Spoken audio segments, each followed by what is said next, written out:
You want to know a really fun activity? Asking somebody if they've played a Fire Emblem game. It's probably more fun than playing half of these games. I say that because such a question could spark a myriad of responses due to the series' fragmented selection of entries. It goes without saying, though, that the most likely outcome is for this hypothetical person you're talking to state they've only played the 3DS outings onwards. Or even worse, just 3 houses. I say this because I unfortunately fell under the former category for a very long time. I mean, it could have been worse. Look down on me all you want. I played these growing up, since Awakening especially is a good entry point for newcomers, no matter how much the hardcore fanbase wants to tell you it's actually bad, because shitting on easy games is widely accepted, unless if they're older than 15 years. But being real, I'm not going to judge someone based off their gateway into a series, so long as it encouraged them to check out more of something they could have ended up liking. I mean, I love SMT, but damn, you want to know what my first Megaton game was? I've played every game following Awakening, barring Engage, for more reasons than one. I'd gone 5 years without playing another game from this series, but after playing FE7 for the first time this year, I wanted to play more of the older games, and my interest in the series was rekindled. Since writing this, I've whittled my way through all of the GBA games, but before going back and playing more of what I'd been missing out on, I wanted to refresh my memory on at least one of these entries from my mid-teen years. And one that stuck out to me more than the rest was Shadows of Valentia. This game was a departure from what the series was turning into at the time, and by that I don't necessarily mean it was good. This is a remake of the Japanese exclusive second entry, Fire Emblem Gaiden, seeking to faithfully recreate the game while also giving Westerners a first look at it. This was a bit of an oddball release considering this would be the last game on the 3DS, coming out a few months into the Switch's lifespan during that awkward era where Nintendo was trying to push both systems at the same time before they saw the writing on the wall and let that ship sink. I'm not hating though, I love the 3DS, and all of the cowards who were asking for it to die during this period, hey, how about you die? Being a remake of an already experimental tactical RPG sequel in '92, I know this one has just as many fans as it does detractors. It's often considered faithful to a fault with design elements you'd only see from an RPG from the early '90s, and when I first played it, I'm not even gonna lie, I got filtered. I still finished it, but coming off of 2 games I also didn't enjoy, some of the questionable design decisions a Gen Z kid like me had yet to adjust to left me completely baffled. I'll get into my history with this more later, but I used to really dislike this game even if there were plenty of things I still enjoyed about it. However, there are a lot of little qualities here not replicated in any other strategy RPG I've played, and for that reason I'd been looking to replay it for a while now, because I knew I had a better eye for critiquing this sort of stuff now than I did back then. But also, this is a Fire Emblem game, so we should level our expectations a little bit. The continent of Valentia is a land divided between 2 groups worshipping 2 sibling gods, Milla and Duma, the former believing humanity should be able to live a carefree life of no conflict, while the latter thought a lifestyle without strife and hardship would prevent them from growing stronger. Unable to resolve the argument with anything other than a resounding the 2 did as all siblings do when they're mad at each other and divided the land, with Milla ruling what would become Zofia and Duma Rigel, each region living and dying by their extremist ideals. Our 2 leads, Alm and his new friend Celica, live peacefully in the remote Ram village of Zofia until Dr. Disrespect over here begins disturbing the peace, looking to take Celica, who, unbeknownst to Alm, is the princess of Zofia, who was forced to flee the castle during a coup by General Desai that resulted in the death of the rest of her family. Desai is now looking to take care of any loose ends. After her guardian knight Mycen hard carries this ragtag group of literal children like my average round of Fortnite with my friends, he determines that with her location now uncovered, they must find refuge somewhere else, separating the 2 friends for what seems for good. Many years later, Zofia continues to suffer from famine as Emperor Rudolf of Rigel prepares a full-scale invasion. Alm, thinking that it sure is boring around here, not content with his uneventful farm life to the chagrin of Mycen, gets the opportunity of a lifetime when a representative of the resistance group, the Deliverance, arrives to recruit some new forces. New faces, sorry. Roping his friends into joining, like that guy in the group getting his buddies to play the new friend swap game that they're only going to play one time, as well as Faye, who thinks she's on the team, he soon proves himself worthy as the Deliverance's new leader and makes a march to rip the Say's fat ass off of his marvelously comfortable throne, and soon takes the fight to the Regalian Empire. On the other side lives Celica in exile ever since her departure from Ram. Seeing a premonition of Alm in danger against Rudolph, she decides to set off to fight find Milla and seek a peaceful solution to the chaos ravaging the two nations. Not before a fun pirate adventure, though. Echo's storytelling, much like the rest of the game, is very different due to its structure and presentation. We'll talk more about general structure later, but unlike other games which divide story and gameplay segments by chapters, this game has a world map that marks key story points and locations that you can both approach and backtrack to at your own pace. There are both battles that are skirmishes and meticulously placed encounters that take place here, as well as dungeons. One of my favorite inclusions, however, are the new exploration segments. When exploring a village or keep, the game transitions into a first-person point-and-click perspective in which you can examine objects in your environment and pick up resources and equipment you spot.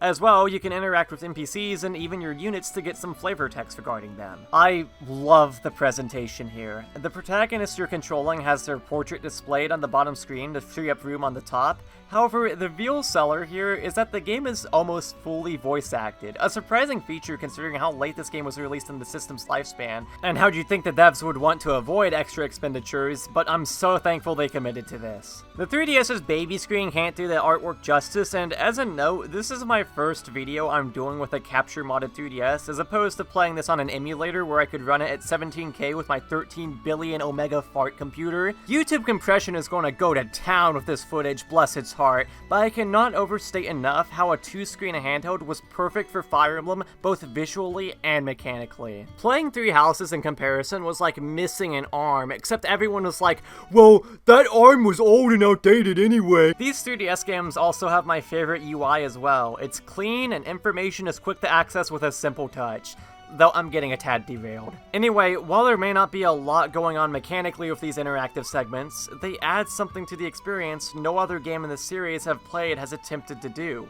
It accentuates the immersion and elicits a true adventure. I've got nothing against the way other entries handle story progression, and their methods work for what they're going for, but as someone who has a soft spot for point and clicks, and just the feeling of going on a journey in an RPG, this gives me something no other entry has given me. There's more territory to cover in regards to this, but I think we spent enough time away from the reason people actually like these games. Well, you'd think that's why they'd like these games anyway. Before I begin to delve into the gameplay, it's important to acknowledge this game's role as a remake, a detail that often goes ignored. To be fair, it's not hard to see why. See, this was back in the prehistoric times of 2017, when old games got remade instead of already good ones. Hardly anyone is going to compare Echoes to Gaiden because, let's be frank, they either haven't played the latter, modern FE fans, you know, or if they have, they don't really fuck with it. This is one of the more polarizing titles amongst those who have played it, cementing itself as a black sheep. NES sequels, am I right? Now, let me preface this by saying I've not played Gaiden before, and I don't plan on doing a playthrough anytime soon, because well, it's too clunky, and besides me, play a game that's more than 10 years old? Only a lunatic would suggest such a thing. With that said, while Echoes by all means could have used this opportunity to strip Gaiden of what made it unique to fit the same mold as the modern entries, it's surprisingly faithful. We've still got a tactical RPG on our hands that follows by the series' strategy-based gameplay with a variety of units with differing statistics and classes. Rather than integrating new mechanics with an old game's design though, the devs opted to keep things as they were originally. The weapon triangle doesn't exist, and neither does durability for that matter, so people who thought that ruined Breath of the Wild are eating good. Instead, each character has one inventory slot. Regardless of what is or isn't in this slot, they'll always have a weapon to engage in combat with. However, you can give them a number of other tools to help them succeed, including accessories that increase stats or grant abilities, food that they can eat to heal themselves, I never really use this, and of course, stronger weapons. Like I said before, these weapons never break. Rather, when used enough, they'll unlock combat arts, special attacks essentially, that can be used when fighting an enemy at the cost of some health. These abilities include dealing extra damage, guaranteed doubles, higher crit chances, or even disabling enemy magic. So despite everyone sporting a much smaller inventory, there's still thought to be placed into who gets what. Though it should also be mentioned that stronger weapons typically come with their own downsides. Most of the time comes at the cost of speed, which can prevent you from doubling an enemy depending on the circumstance. Also, while combat arts are a cool mechanic on paper, they can take a lot of use to unlock, and they're only further undercut by the fact that you don't retain arts when you unequip the weapon, which I think kinda discourages experimentation. Like, I'd be okay if you could only have access to so many at once, but forcing you to have the weapon associated with the skill in order to use it deters me from passing around the weapon to other units. Not to mention, some of these aren't really useful enough to warrant the drawbacks of using some of these weapons, when I could use something that's more consistently useful. And unfortunately, on your non-magic users,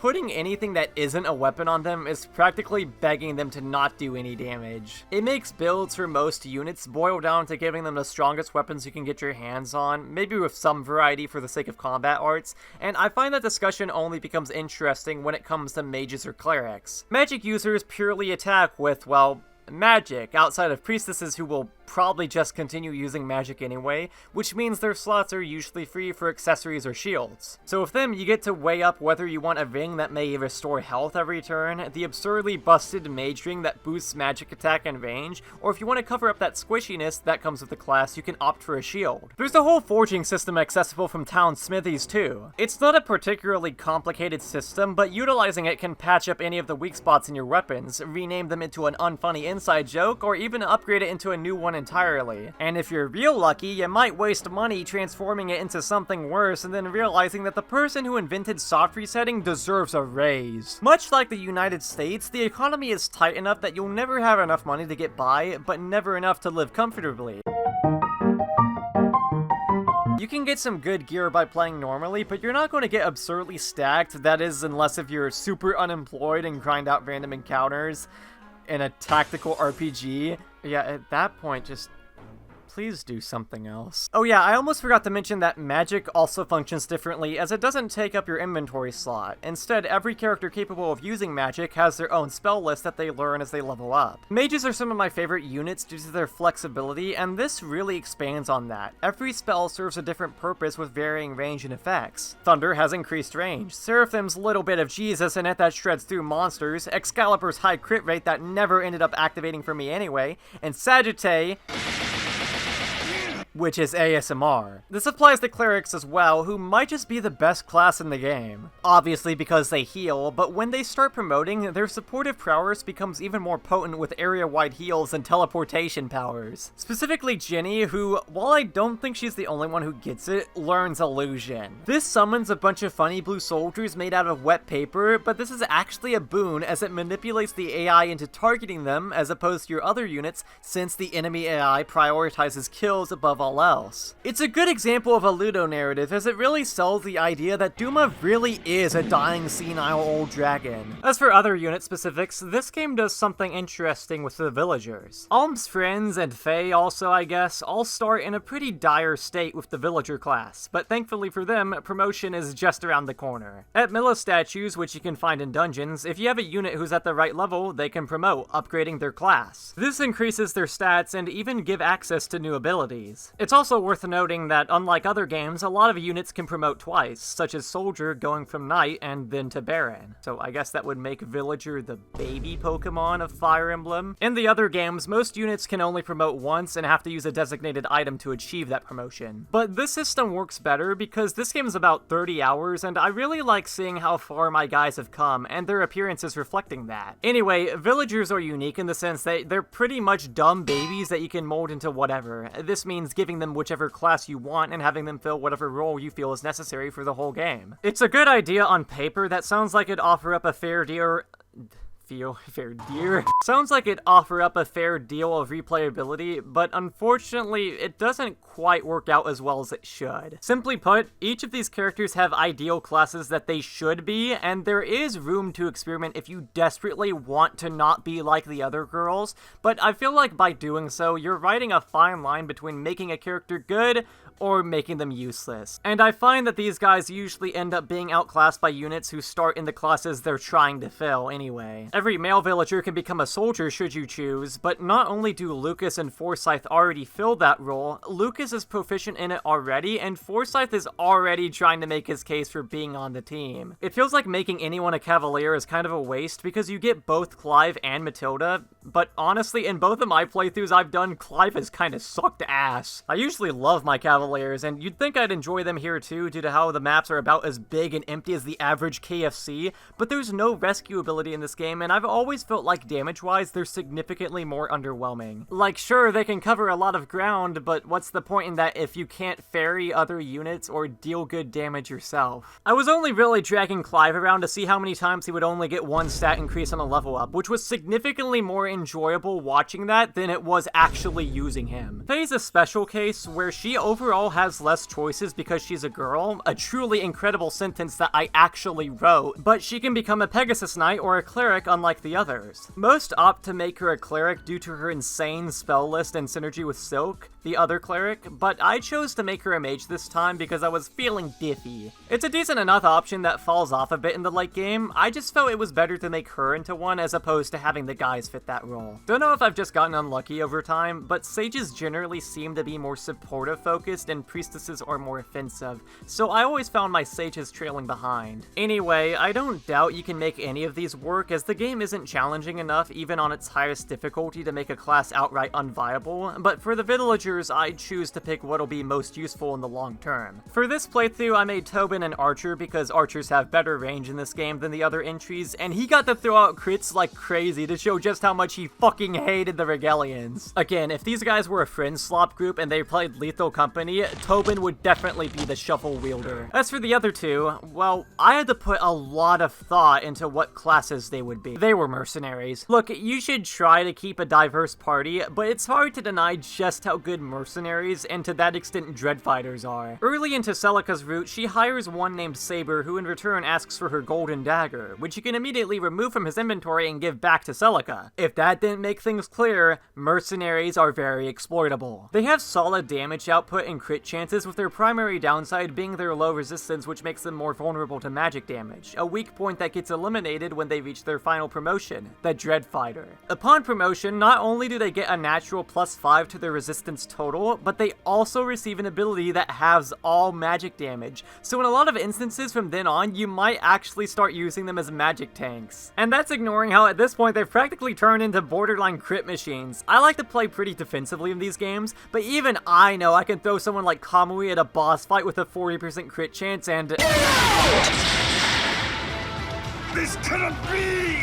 While Alm may not get many without the villagers, I mean, he doesn't get any without them. Celica's route will make you absolutely mercenary pilled. You get 3 naturally, and can have upwards of 5 if you make Atlas one, and choose to fight Sonya over Dean in the Bandit Hideout B-plot. And trust me, you really should, because I believe Sonya is inadequate! Overall, I think I prefer Celica's crowd over Alm's because they have more distinct personality traits and synergy, and I felt like they're more consistent in battle. There are a lot of mediocre units in this game to fill in some of the space after potential permadeath loss if you're playing on classic mode, and Alm feels like he really gets the short end of the stick. This is only further exacerbated by your deployment slots being uncapped for most of the game, meaning you're allowed to bring every available unit into a battle, and there's almost no reason not to. But because you're bringing everyone, you'll often find yourself dragging along some dead weight out of obligation, and unless you go out of your way to grind, they're likely going to stay that way. Maps in this game are almost big enough to house your mom, a fact that can be attributed to this being a remake of an old-ass game and staying true to its original level design. Like, damn, the Spirit Halloween guys would have a field day on Zophian soil. There's a lot of time spent slowly dragging your guys across the level, and I often found myself turtling just to keep everyone safe, especially in some of Celica's later maps that have terrain that practically attach Discord moderators to your unit's legs. I hear the map design come under a lot of scrutiny for its more simplistic approach alongside some old game jank slipping through the cracks. You won't always be fighting normal troops. In fact, you'll often find yourself up against armies of the undead and horrors beyond our comprehension created by the Duma Faithful. There's a little taste of everything on offer. One of my favorite examples is how there is a singular Necro Dragon blocking the entrance to a dungeon,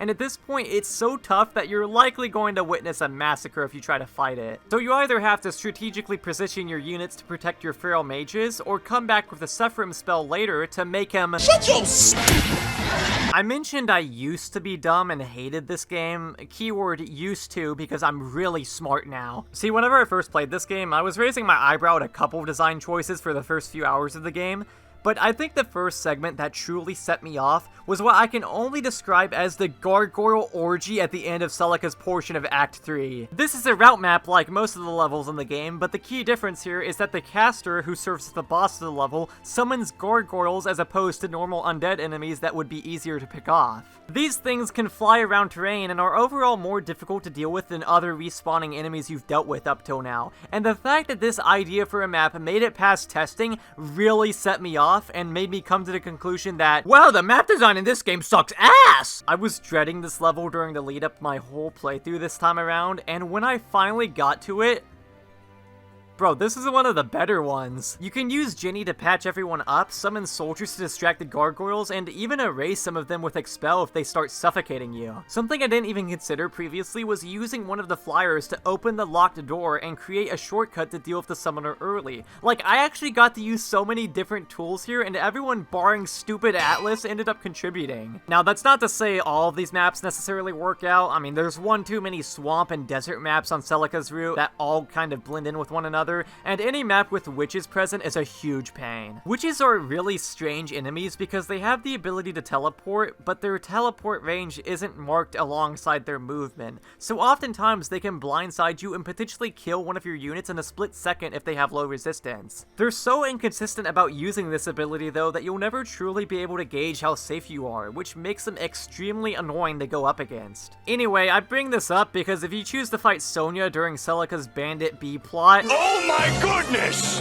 another annoying bit is Nui Baba's abode in Alm Act 4. Now, you don't have to do this map, but you get Tatiana and by that extent Zeke for finishing it, so I'm kinda guilt-tripped into playing it. Also, apparently everyone in this village starts hating your ass if you kill Zeke. Like, fine, I guess I will do the dog shit map. I'd be able to stomach this if this place wasn't plagued with mages, more gargoyles up your ass like you stepped in a beehive, and Nui Baba herself has a spell that has absurd range and reduces any unit it lands on to 1 health. I believe the Silver Bow has a combat art that disables magic for a turn, so please don't forget that. I don't know, sure, it's easy to clown on a lot of this game's map design due to the age and rough cracks showing, but even when I first played this game when I was a stupid teenager, I probably didn't lose on any of these more than once, so it wasn't even that miserable from a casual perspective. And even now, I still found a lot to like. Act 1 ends with a raid on Zofia Castle, where you're required to either take down Desay or Slade to win the map. First-timers would go after Slade, because Desay in comparison is a Baron, which makes him far more powerful than any other enemy at this point in the game,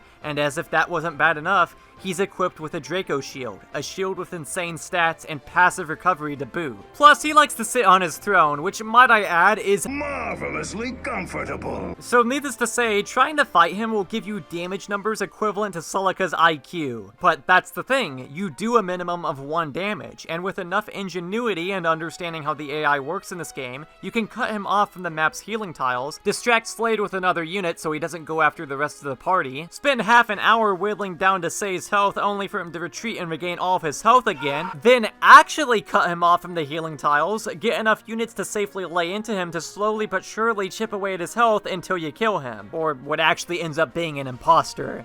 Man, imagine how sad it must be to be born with the same face and build as this guy. This nets you to Draco Shield for yourself and gives you a massive boon in the early game. See, the maps may not be complicated or anything, but as time has gone on and I've played more and more RPGs with ridiculous damage numbers and complex skill loadouts and stuff, I found that I've really started to enjoy making a lot out of very little. The structure benefits the design of these maps since they're more evenly spread out throughout the overworld map, with each battle not necessarily being a big story chapter. Several of these are framed as nothing more than short skirmishes, which is a nice refresher considering how chapters in these games can take upwards of an hour to complete, so it's nice to have a pick up and play style with short bursts of levels interspersed with the odd exploration segment or two. I already touched upon the point and click segments, so I think it's best we move along to the other side of the gameplay that sets this title apart. Dungeons shift the gameplay from sheer tactical gameplay to a third-person perspective. Growing up, I always thought it was disappointing how the 3DS hardly ever put its hardware to full use, as I didn't see many games adopt a third-person camera like this to make for a more immersive exploration than what an overhead camera can give. Probably because this system's best excuse for a C-stick is more stiff than a Goron's nipple, but finally playing a game that gave me exactly that was one of the most enthralling feelings I ever had with any game on the handheld. And then I played SMT4 6 years later and realized we could have been doing this the entire time and got a sudden urge to send letters to every intelligence systems employee telling them not to come to work tomorrow. But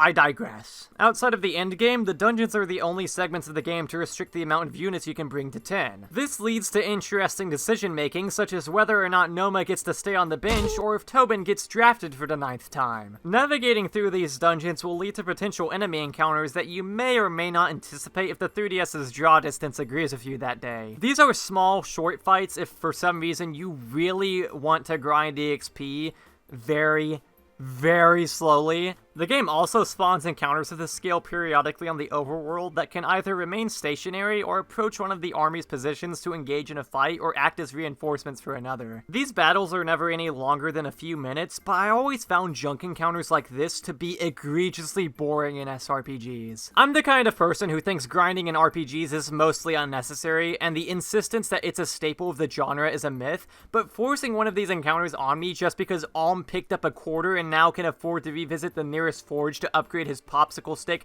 to a popsicle stick +1 does so much damage to this game's pacing for hardly any challenge or reward. Anyway, yeah, that's enough getting mad about something that's tangentially related to the current topic. The real meat and potatoes of dungeon exploration is the actual dungeon exploration itself. Since most of the dungeons are actually optional, the incentive to explore them comes in the form of additional funds or even weapons that can prove vital to upcoming encounters. These places also house shrines that can grant permanent stat or EXP bonuses for your units, and even revival fountains if any of your units died in classic mode, and I know that Clive can tell you just how wonderful that water tasted. For me though, the real reward is simply engrossing myself in the current environment and trying to find secrets. Celica's first dungeon appears to be deceptively short, that is, unless if you notice this crack in the wall that can be destroyed, revealing more to be explored. There's this room where these gargoyle statues are ominously perched on these pedestals, but as you approach them, BOOM! Imagine getting jump scared in an SRPG. It's low-key kinda spooky, but I can't help but love the intensity that getting chased by a group of enemies brings. Unfortunately, the actual mechanics behind dungeon crawling don't flourish enough to put pressure on the player. Every encounter fully heals the party, but as the dungeon dive presses on, you'll find your units getting fatigued. When fatigue actually sets in, however, it's not damning enough to actually put a dent into your force. Like, sure, your health is mildly depleted, but the cure for that is as simple as guzzling down raw flour. Food can double as healing items mid-battle, but there's never any need to use them as such since clerics get the job done just fine, so they're supposed to find more use in healing fatigue, but again, fatigue is so uncommon that you'll hardly ever have to use food. So as far as I'm concerned, sorry, Bowie, you're starving. Dungeons throughout most of the game are very short, enough to where you'll never see fatigue setting in until maybe the final dungeons for each route, as well as Thabes' Labyrinth in the post-game. But even then, food is so common that by the end of Celica's portion of Act 4, I had a full inventory, which I didn't even know that could happen. NPCs state multiple times that there's a famine going on in Zofia due to Milla's absence, but I'm inclined to believe the citizens are either too stupid to go looking for it, or I'm taking it all, because there's food everywhere. You will never have to worry about suffering fatigue in dungeons because you get enough food to feed a Reddit mod for at least one meal. I know the people who think Persona 3 is a blight on game design are rejoicing at this news, but I don't know, I'd like to see a little more come from these systems to give me a tangible reason to stop pushing forward and fall back if things get rough. There's another potential source of resource management in these, however, but that requires us to shift the conversation to an addition to echoes that makes Hitler himself quiver in his boots. Milla's Turnwheel. This is a new feature for the series that allows you to turn back turns to replay them should something go wrong, including allowing you to reroll RNG and undo deaths. Some might label this as a quality of life feature, much like the start button in Fire Emblem Fates. You only get a certain amount of uses dependent on the cogs you find in the environment, but the uses will replenish after each battle. It's one of those mechanics added so that people who only play Stardew Valley can enjoy this game too, the thought of which displeases me. Okay, actually I don't think this is a bad addition on paper because it should discourage players from resetting a map if they get bad RNG or something. You know, if some of this game's map gimmicks, something stupid is bound to happen. My issue with it is that it's way too generous. For one, you can turn back time really far off of just one cog, and you'll probably end up with upwards of 8 uses by the time you'll actually need this thing. This could have been circumvented by either giving the turn wheel way fewer uses, making each turn rewinded take an additional cog, or had cogs cogs be plentiful but not be usable. I mean, any number of those things really, but in the state they're in now, they definitely lean too hard into the player's favor. Now I know some smooth brain has got that "don't like, don't use" comment on speed dial, so let me just state that I genuinely do not care how you play games if the developers deem it legitimate. But also, I think arguing that the game is more engaging when you're not using the mechanic we're debating about is inadvertently agreeing with what I'm saying. I'm an SMT fan, so I've seen this predicament play out one too many times. In this case, I'm fine with this existing on paper and even admittedly used it myself to ensure I could showcase the post-game content. That is, until I found out revival shrines existed. However, it definitely could have been stripped back, and newcomers or casual players would still find a Turnwheel very helpful regardless of how nerfed it got. But also, it's hard not to be tempted into using it when the difference between losing a unit permanently and not losing a unit is just a few button presses away, and there's nothing you can do to get this stupid button off your screen. Anyway, I brought this up not to make fun of stupid little babies, but because in dungeons, cogs don't replenish until you exit. Again though, the dungeons aren't long enough, nor are the situations in which a cog is useful plentiful enough to warrant any more than one or two, if that even, in a single visit. Strangely enough though, Thabes' Labyrinth balances them perfectly due to the stark increase in enemy power that puts you in deadly situations far more often, warranting more use of the Turnwheel. Are you beginning to see a pattern with this place? This game comes under some scrutiny for what may be deemed frustrating map design and some shallow mechanics, and I was one of those detractors for a long time. When I make these videos, and just play games in general now, I like to see what each game I play brings to the table on its own terms, and try to understand things I may not be used to. Now, I'm not trying to make a statement like, yes, this game actually isn't dog shit for having desert levels you move through one tile at a time. This is far from a perfect game, but what I want everyone to understand is that Echoes is Gaiden. And even though Gaiden is different, Echoes is still happy being the way it is. It doesn't try to overindulge in mechanics that don't mesh with the original game's design philosophy. SOV instead attempts to adhere to that original design while making accommodations for newcomers that don't detract from the experience. Hell, you want to know just how cool this game is? In the original, due to a programming oversight, the spell Nosferatu that clerics use was able to hit the final boss during this segment of the battle where he's only supposed to get hit by falchion. This glitch is now intentionally programmed into Echoes, so if you want to be funny, then by all means kill Duma with Silk. Out of every class, Dreadfighters are the only ones that get the ability to reclass back into Villager, which is kind of strange, but that was also a glitch in Gaiden. So through that method, any of your Dreadfighters can reclass into a Villager and then become whatever you want, or just Dread loop over and over again to get a bunch of stat increases.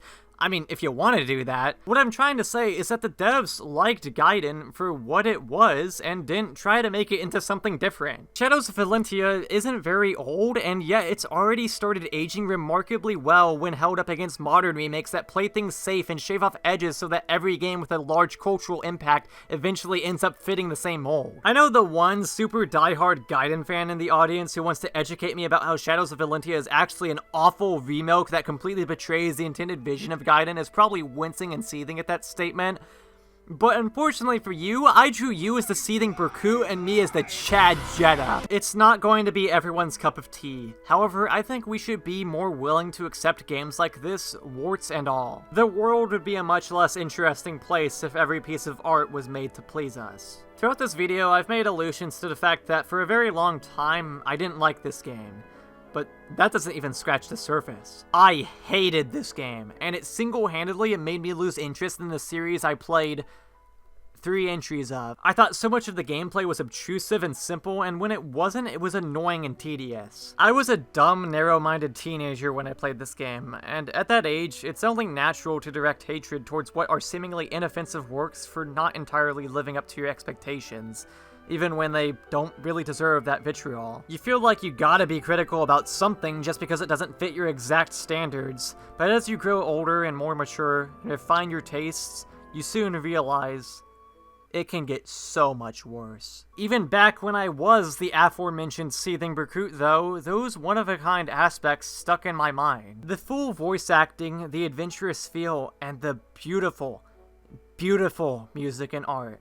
There was no other game like Echoes. one where I could take in its surroundings and enrich myself in its enchanting and subdued locales. I get so much out of the little moments where you just get to walk around as you transition to a new area or interact with NPCs. This game has a surprising emphasis on world building through details given by the citizens of these societies, but what I love most about these small interactions comes from the individual units. There's already a lot to get attached to because, I don't know, almost everything being voice acted, but you can learn even more smaller details about these guys during downtime. I adore how each character is given unique animations also, further distinguishing themselves from one another even if they're of the same class. So what if Jesse's the worst mercenary? Who else is going to say, You want it? You got it. Most importantly, however, this makes the units more than tools of war.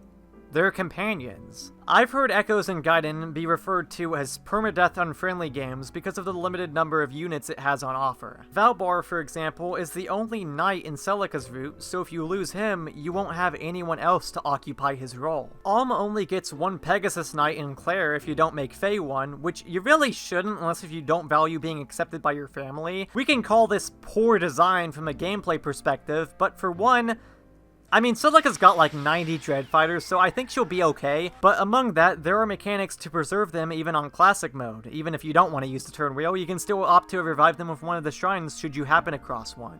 Otherwise, these guys are irreplaceable and should be treated as such. In fact, other units actually react to death in battle should it occur. Is this another trial for Milla?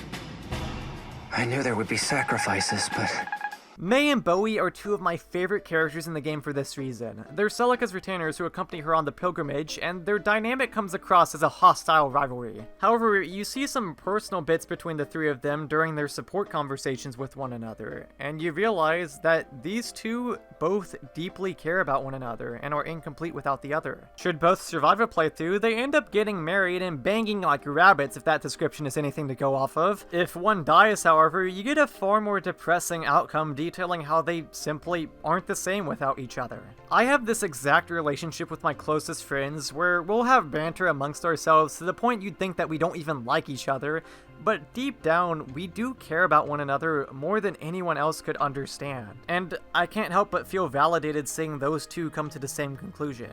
And also, for any guys out there trying to propose to a girl, there's nothing you can do to top Bowie. You're headed back to the island, right? Yeah. Then that's where I'm going as well. Huh? Oh, wait, what's that mean? Are you really such a dope that you can't figure it out? What? This next one is very personal to me. So, on my first playthrough, I completely missed Luthier. Yeah, I must have been really unobservant back then.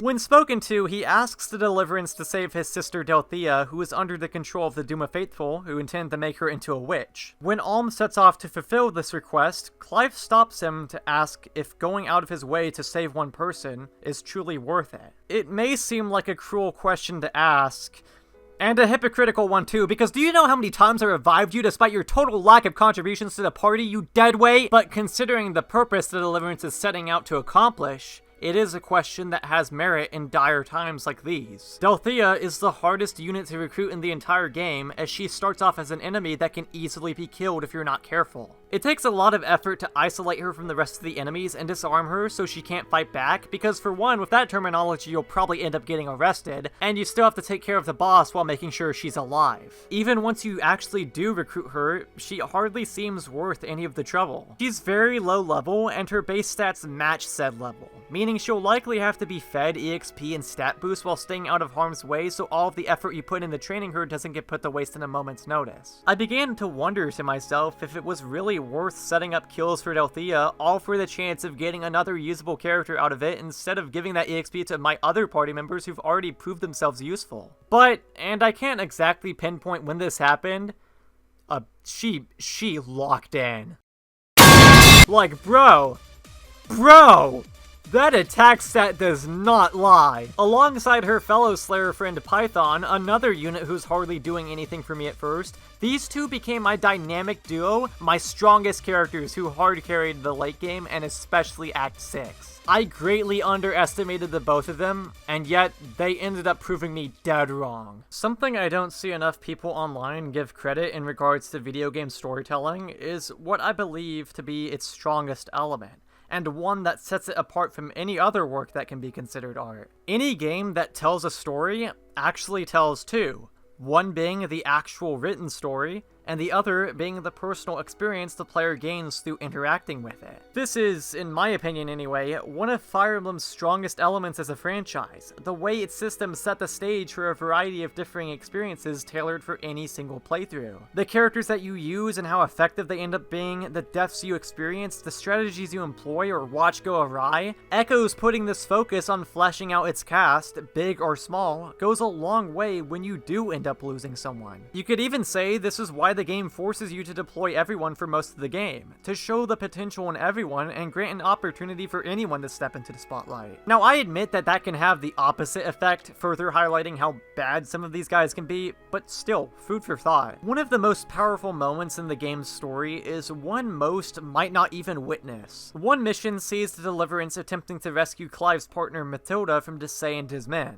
The map uses Matilda as a timer, leaving her defenseless from enemy archers. The more hits she takes, slowly decreasing that time limit. It's very easy to save her, but if she does end up dying, the game doesn't just give you a game over and ask you to retry. In fact, it arguably does something worse. Things continue as normal, but Clive lashes out at Alm and harshly questions whether or not Alm was fit to lead the Deliverance to begin with.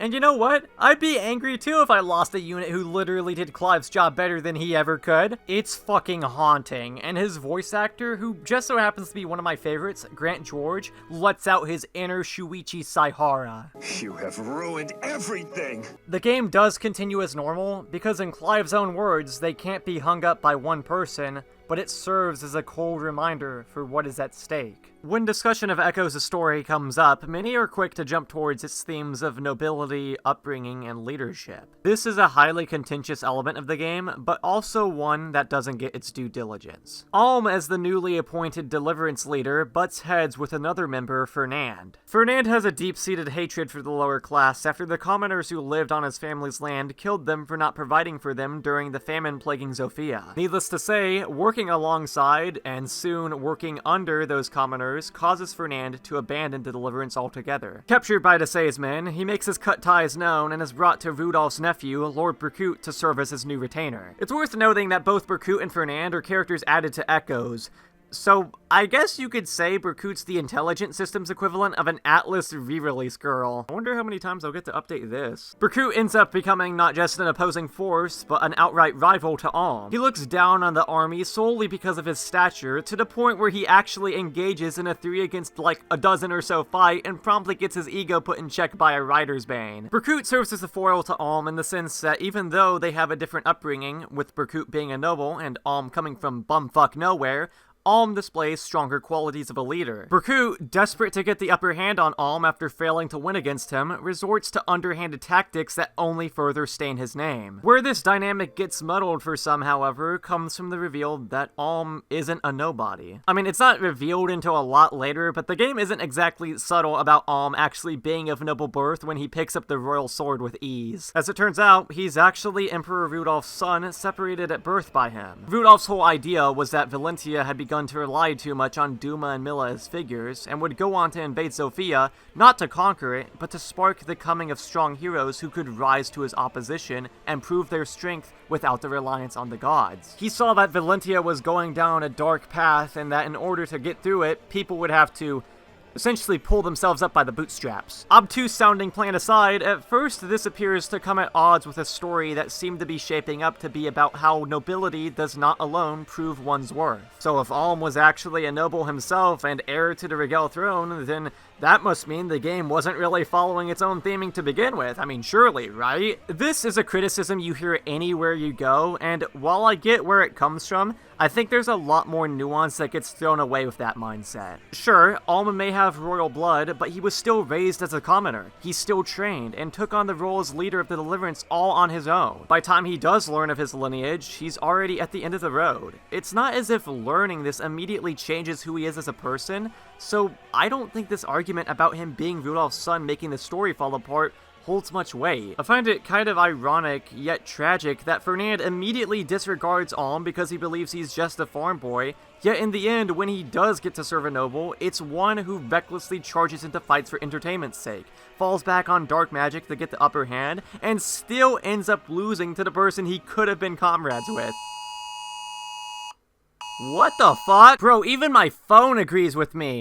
And still ends up losing to the person he could have been comrades with. He could have served a person who was truly noble, in heart, and not in title. Berkut suffers a similar fate, collapsing due to the weight that comes with his status and the expectations placed upon him to live up to them. Going as far as to sacrifice Renea, the one person he truly loves, in exchange for the pure power that he otherwise doesn't have enough of. In his eyes, a leader, a noble like him, should have strength, and it's something that's been instilled into him since his upbringing. Even though that shouldn't have mattered, since Renea still loved him as a person, and not a noble. Unfortunately for her, she just turns into another hot single in your area. Alm, in comparison, gets his strength not from his status or by relying on a god like Duma, but through the skills he cultivates as a leader and the allies he gains along the way by treating everyone as worthwhile. I think this game has more to say about the inner power of the individual, and not working under someone or something, or some sort of label, but with each other, which is why there's greater importance placed on the units in this game and their backgrounds, while the noblemen carry heavy burdens they eventually crumble under by not sharing it with their fellows. Celica spends her journey trying to find Milla, and while she does enlist the help of several companions through her good deeds, when times become more desperate, she begins to push them away. Throughout her pilgrimage, the Dark Priest of the Duma faithful, Jeddah, begins to tempt Celica by showing her Alm and Milla are in danger, and the only way to save them is by giving up her soul to Duma. And in the end, she does end up giving in to Jeddah's blatant lying. I used to think Celica was incredibly stupid for listening to Jeddah's temptations, because anyone with half a brain should know not to trust anything said by the cousin of the Aloni, but it's really easy to point and laugh at someone in a dire situation making a rational decision when you're not the one in their shoes. Celica places expectations upon herself as a princess and the last of her family. Barring Conrad, I guess, but nobody cares about him because he's a ginger. For that reason, she doesn't hesitate to forfeit her life if it means protecting others. She's selfless to a fault and spends the whole game looking for Milla, seeing it as her only goal. So when given the prospect that sacrificing her own life is the only way to save her, she begins to push away her allies and give in to rash choices because she doesn't think Valentia can survive without the dragons. However, when the nations and their gods are dying, what ends up being the true answer to solve this catastrophe is taking charge and not relying on a higher power, but being confident in your own strength to bring about a better future. I love how in the final battle, everyone has different dialogue to express how they feel about the situation, which yes is something a lot of these games do, but rather than one-off quotes that simply acknowledge their presence, everyone has something different to say about Duma. Most express anger and disgust at the thought of continuing to be ruled by a dying god. Leon uses the word fetish, which is really funny. No thanks, bro. And others see it more as putting a mad deity out of his misery. After seeing him swipe at illusions for long enough, you begin to feel bad for the guy. It fits in well with the finer details about this world and its characters the game provides, and I can't help but feel disappointed that those all go ignored because Alm can carry a stupid sword that's not even as good as the killer bow. I will say, in regards to the idea that Alm's success is just handed to him solely because of his bloodline, while I don't entirely agree with it for a multitude of reasons I just went over, I think ultimately having it where only he can equip Falchion, and Falchion is the only thing that can finish off Duma, aside from still kidding a stray Nosferatu, it does unfortunately give some credence to that idea, and I don't really have a counter-argument to that. I mean, at the end of the day, it's a game from the dinosaur age, and I suppose the justification for this is that they thought this finishing blow was way too sick to pass up. This game may not have the deepest story ever, and it's quite flawed at some points. One of my most noteworthy gripes of the game I still hold to this day is the opening cutscene. It directly spoils that Alm and Celica will end up fighting with each other without the context of what leads up to said fight. They do end up having disagreements with each other about how they approach handling the war, and while they do end up making up along the way, there's this brief moment where Celica, having been tricked by Jeddah into giving her soul to Duma for 62 cents, becomes like the witches you've been fighting throughout the game. In Duma Temple, the two fight, and Alm gets falchion from Milla. Our glorious leader Jeddah gets on a zipline and flies away. Alm stabs Celica, and she... Oh, well, that's just not necessary. But she ends up just coming back not even a full minute later, so it just begs the question of why showing this cutscene at the start of the game was even necessary to begin with, aside from some forced, unearned intrigue.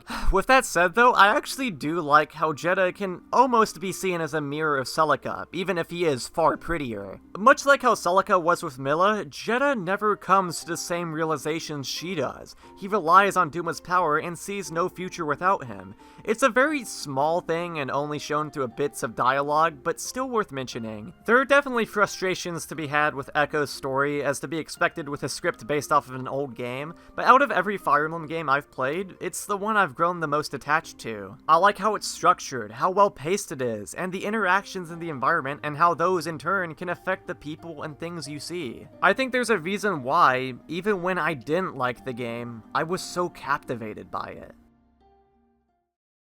So normally this is where I'd end the video, however we're going to go on a bit of a tangent about something that kinda doesn't have much relevance with the rest of the story. As the story goes, one day an intelligent systems employee was given some lunch money from his mom, but unfortunately for him, the McDonald's near the office was closed that day. So instead of spending his $7 American on food, he decided to reinvest it into this game's budget so it could have a post-game. Act 6 was something that didn't even exist in Gaiden, and if the almost complete lack of voice acting in this part was enough of an indicator, the actual contents of this post-game should be. Now, typically I don't give this kind of stuff any more than a passing mention in my videos. I find a lot of post-game content, especially in RPGs, to be complete grindfest for the 13-year-olds in the audience who only have, like, 2 games and bottled up emotions. I didn't actually play Act 6 on my first playthrough. I think I got like 2 maps in and then said, wait a minute, I hate this game, and promptly dropped it. That is, until today. For those going into this chapter, be warned that it's miles harder than anything else in the game,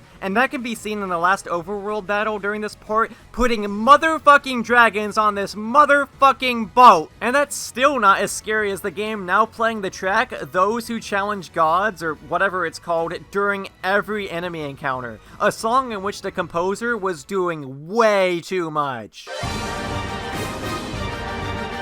This game has amazing map themes, I can't lie. I really wish that they just didn't have enemy encounter themes so that the music wouldn't get interrupted so often. With your masculinity still intact and the Turnwheel unturned maybe, you'll find yourself at Thabes Labyrinth, the true final dungeon in the game. If you know about this game, then chances are you already know what's down here. And I did as well. Since I didn't do it all the way back then, my older brother told me years prior about what lay dormant here. Obviously, it was Luigi. I was already enjoying this playthrough and thought that this might be worth talking about, so I figured I should jump in head first and finally experience the dungeon for myself. It starts deceptively innocent with brigands starting the floors, nothing that you shouldn't be able to handle at this point. However, this is by far the largest dungeon in the entire game, sporting 10 floors and no Milla statues to save progress at. It doesn't take terribly long to get from top to bottom provided you know the layout, but on a first visit, it takes a lot longer to comb every nook and cranny for the great gear provided throughout the labyrinth, so turning tail to evacuate in a bad situation sounds too painful to spare the thought. As you jump further and further down into this pit, the terrors become tougher and harder to fend off, to the point where normal encounters down here become arguably harder than the battle with Duma, and I say that with no exaggeration. As you explore, you'll come across notes left behind by the Thabian Senate detailing a man named Fornius, who had a workshop in the labyrinth where he studied the dead and methods to bring bring them back to life. Time went on, and after a little word from Fornius or the messenger sent to contact him, the place was sealed, being deemed too dangerous. But you can write "Don't Dead" open inside on a door all you want, because that ain't gonna stop Alm. Past the point that the Senate's sealed, you're going into uncharted territory and the point of no return. The enemies become far stronger than anything else in the entire game, and each encounter is a freaking life or death situation where a simple misstep will result in a casualty, and you're not getting through safely without abusing the strongest tool at your disposal or grinding to an inhumane degree. It's funny because this is like the only segment that shitty Overclass DLC would ever be useful for, and yet you still have to grind for that. It's genuinely terrifying at points due to limited visibility and how threatening each of the enemies are. Getting spotted has the potential to cost you big time, so I hope you're used to the running controls by this point, because you're going to need them. Okay, I just need to slip in there and— Ah!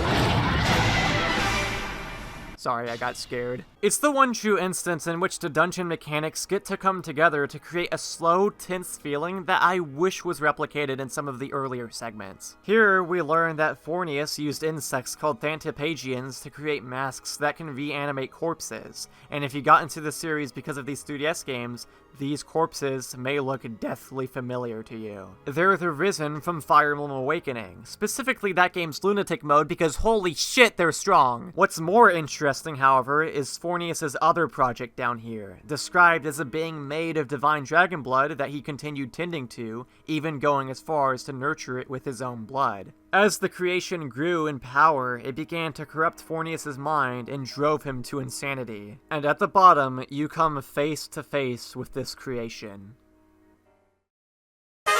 Super Luigi Galaxy! It's none other than a dragon itself. But not just any dragon, it appears to be a primitive form of Grima, also from Awakening. So yeah, kinda weird that this 2017 remake of a 1992 game has a segment that gives a backstory to the main villain from a 2012 game. He's really cute and I want to keep him, and ironically probably easier to deal with than some of the encounters down here once you start closing the distance. It's really funny to think that the fell dragon that would bring great calamity in the far-off future initially had 2/3 of his health knocked off by Python. So he borderline ragdolls and everyone's curiosity was satiated. I grinded this out at like 2 in the morning, so needless to say, I was ready for bed when this was all said and done.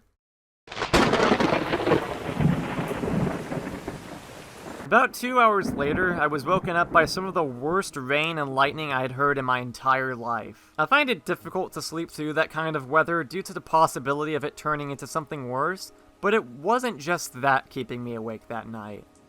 Grima doesn't really die when defeated, because he has to come back eventually as the catalyst of the events for Awakening. Sure, you may have put him to rest temporarily, but Alm and Celica are the ones who broke the seal, barring him from the rest of the world. From the second they did that, they doomed the world to eventually fall to ruin to Grima in the future. It's a scary prospect to think that you went through this deep, dark pit and braved the terrors within, only for it to result in unleashing a horrible monster, the likes of which the world has never seen before. Man, I just wanted to see what was down there! But that curiosity that Fornius had when creating Grima and the Death Masks got a stranglehold of Alm too.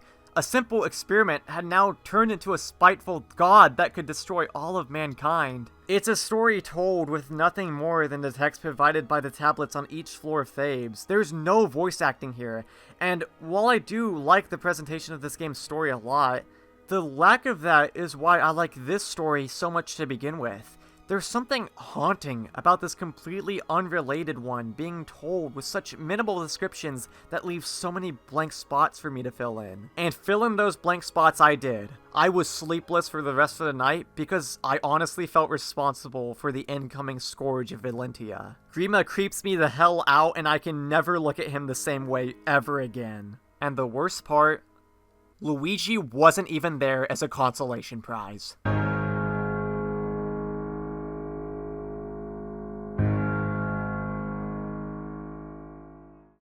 Fire Emblem Echoes is a game that I think is proud of its heritage as the Black Sheep. It's a divisive game much like its original counterpart, but the risks it took back then and in this remake give it an identity that hasn't been replicated since. My taste in gaming has changed greatly in the past 8 years, so while I may not have been on board with a lot of this game's design choices initially, to put it very, very lightly, I have nothing but the utmost respect for it now. In a time where gaming has felt more sterilized than ever, with how safe and unwilling developers are to challenge players' preconceptions with the medium, I truly feel like this was a rare moment where a game was itself. While it's undeniable that it did smooth out some of the rougher edges of Gaiden and dolled things up, it didn't sacrifice its original shape. I know I can't sell everyone on my interpretation of this game's themes, and others don't have the same tolerance for the weaker map design, but it's so one of a kind and enjoyable in its own right that I couldn't help but fall in love with it. It's tragic that in less than a decade, this, as well as most of the 3DS's library, has become a lot less accessible, with no sign of a re-release in sight. And whenever they do redistribute old games like this, there's always the possibility of it being through a dysfunctional port or timed availability to drive sales for a product that took minimal effort to re-release. In a perfect world, both Gaiden and Shadows of Inlantia would have equal availability in the modern day. That is not what I meant! The games that shaped me during the most formulative times of my life are beginning to get lost to time, and I couldn't be more depressed. This has been one of the best revisits I've ever done for a game, probably the most one has grown on me ever since Danganronpa V3, and I can say for certainty that it's my favorite Fire Emblem game. That statement doesn't hold much weight at the moment due to my limited exposure to the series, which I promise you I'm trying to rectify, but damn it, this game has given me stories I want to recount to the entire world. And for a game that is about how anyone can have strength based off of who they are as an individual and not based off of their status, to wear its origins so proudly on its sleeve instead of relying on the identifiable traits that made the series so popular and beloved during this time period, is more beautiful than words could ever describe.